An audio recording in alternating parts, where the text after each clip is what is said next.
Ladies and gentlemen, it is with great honor that we present to you Les Brown. It's not over until I win.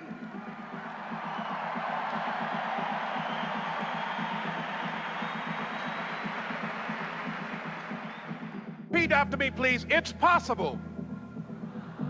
I can live my dream. It's necessary. I work on myself. Surround myself with winners. Become creative. It's me. I've got to make it happen. It's not over until I win.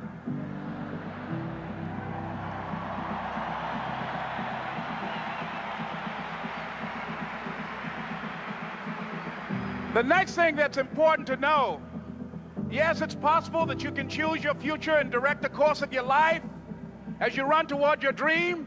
It's necessary that you have goals, that you write those goals down, that you plan, that you think constantly of how you can begin to improve what it is that you're doing. If it's your presentations, if it's your recruiting skills, whatever that is, it's also necessary that you look for ways to always find a way to pull it out when everybody else thinks that you're defeated.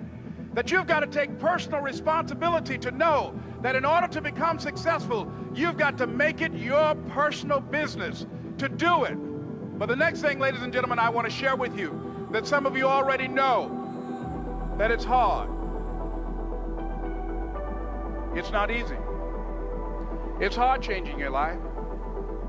It was hard when just over 3 years ago, in the Penobscot building in Detroit, Michigan, where I was operating my business, and I fell on some hard times, and I was sleeping in my office. It was hard coming into the lobby, and the security said, "Excuse me, Mr. Brown, can we see you for a moment?" And I said, "Yes," and I walked up to the counter, and he gave me an envelope.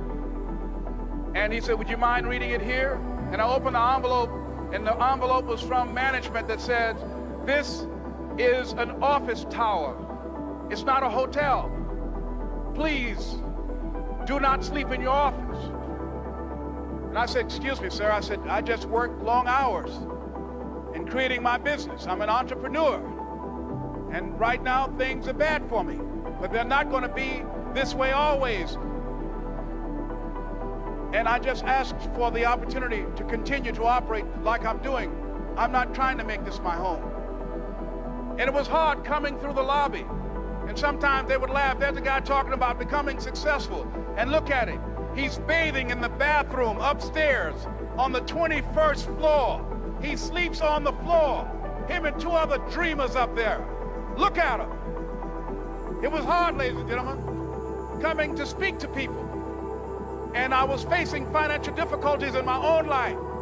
I was behind on my bills and my dreams, and I'm saying to them, you can live your dream. It was hard, ladies and gentlemen.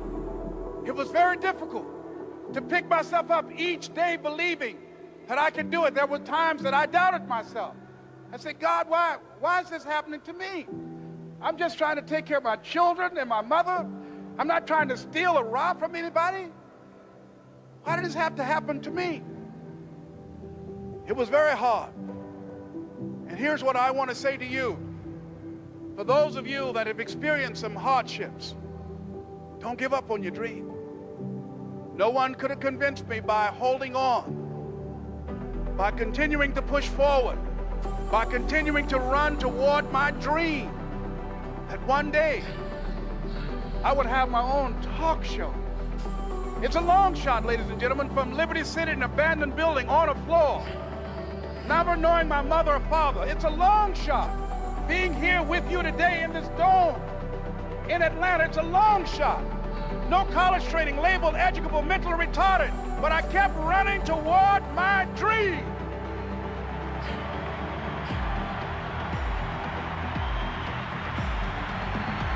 Don't stop.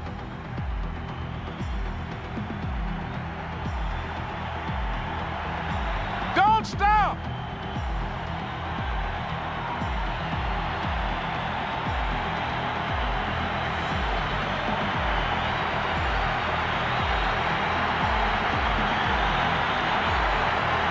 Stop going toward your dream.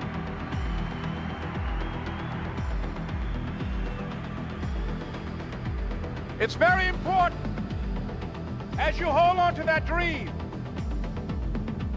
There are moments when you're going to doubt yourself. There are rough times are going to come, but they have not come to stay. They have come to pass. It's very important for you to know that.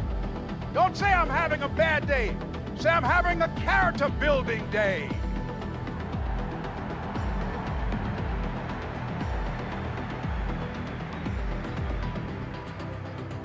It's very important for you to believe that you are the one to make this happen. I remember this high school teacher, Mr. Leroy Washington, at the end of school one June, it was just a few days before we were supposed to leave, and I just got my report card, and it indicated that I'd failed history, and I'd failed English, and I would have to go to summer school.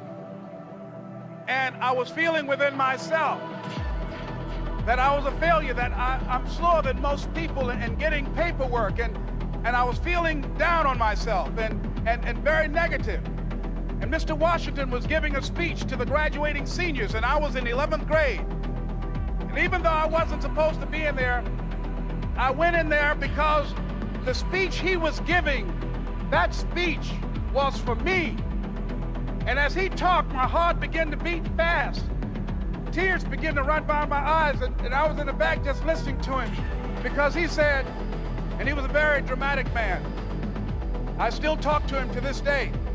He said, as graduating seniors of Booker T. Washington High School, I want you to know that you're blessed and highly favored, and that as you go toward the future, begin to know that you have greatness within you.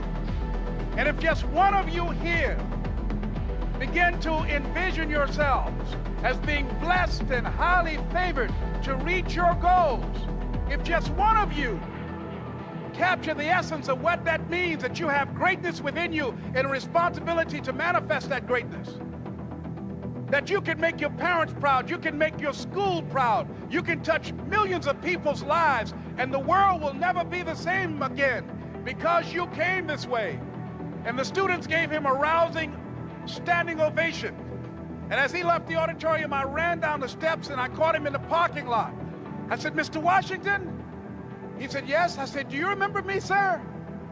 He said, no. I said, my name is Leslie Brown. My mother, she works in the cafeteria here. I'm one of the twins, Leslie and Wesley. I said, Mr. Washington, but you know, I got these big dreams. I like talking to people. I love people. I said, I want to work with people, and I got this dream of buying my mama a home. Could I do that, Mr. Washington? He said, it's possible, Mr. Brown. And as he walked away, I called him again. I said, Mr. Washington? He said, what do you want now? I said,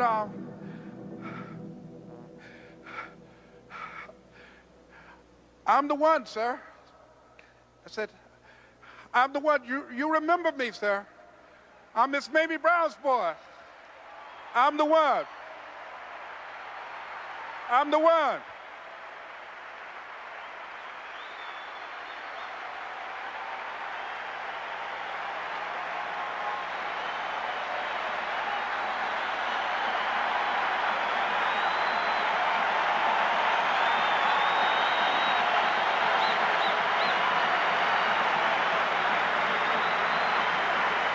And you must feel that that's why you're here, because you are the one. And I remember when PBS first played one of my specials called You Deserve, one Sunday afternoon in Miami, Florida. I had some friends call him to tell him to tune in. And he watched the program. He called me in Detroit, and I answered the phone. And I said, hello. He said, may I speak to Les Brown, please? I said, who's calling? He said, you know who this is. I said, oh, Mr. Washington, it's you. He said, you were the one, weren't you? I said, yes, sir. He said, and you were so crazy. I said, I know, but I'm rich now.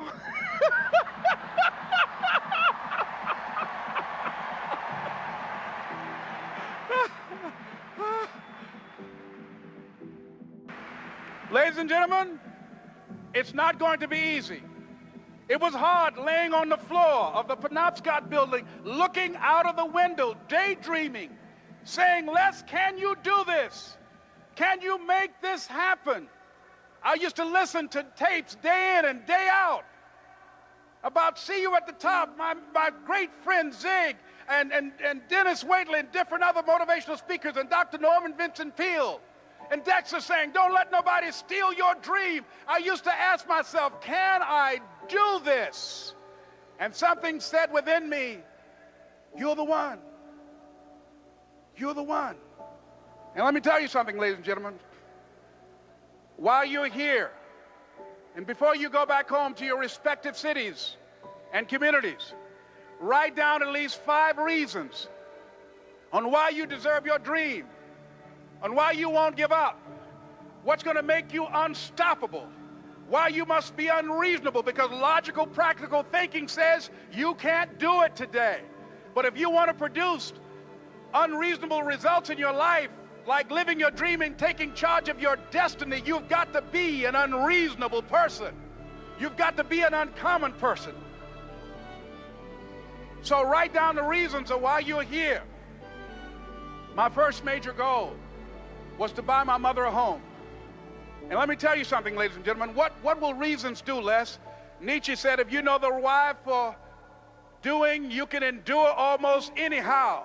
What do you mean by that? If you know why you're doing something, when the hard times come, and they're going to come, when the disappointments and the rejections come, and they're going to come by the truckloads, your reasons will be your rod and staff to comfort you, to pick you up. Once again, I got a saying on one of my tapes, if life knocks you down, try and land on your back, because if you can look up, you can get up. Let your reasons get you back up.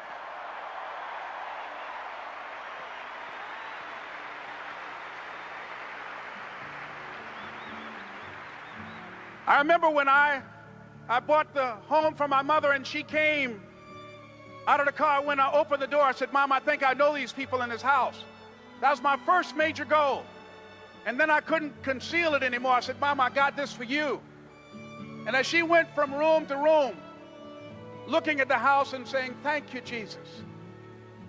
Thank you, Lord. No one ever could have convinced me that this could have happened to me. And she looked at me, she said, Leslie, and you caused me so much problems as a boy. You were always into stuff. She said, no one could have convinced me that day when I walked in that house and this lady was holding you and your brother. And she said, ma'am, I want you to promise me 2 things. And she said, what is it? She says, 1, promise me that you won't separate them. She said, I want them raised together. I want them to know each other. I got pregnant while my husband was away in the war, and I can't keep them. Promise me that you won't separate them. She said, I promise I won't. I've never had children. I promise I won't separate them. And she said, promise me that you'll never tell them about who I am, because if my husband ever found out, he would kill me. She said, I promise. And she said that she gave them to us, and she kind of cried, and she was walking out the door, and she looked at my adopted mother. She said, remember, don't you separate them. She said, I swear to God, I won't. I won't separate them. I'll keep them together. And she said, as I held y'all in my arms, I never had any children of my own. I didn't know how I was going to do it. But I knew with the help of God, I will do it. And ladies and gentlemen, my mother had a dream of having children and raising us. She didn't know how she was going to do it. You're going to be just like that. And some of you are already there. Well, you don't know how you're going to make this happen, but you just feel within yourself some way, somehow, with the help of God, I'm going to make it happen. Repeat after me, please. No matter how bad it is or how bad it gets, I'm going to make it. I'm going to make it.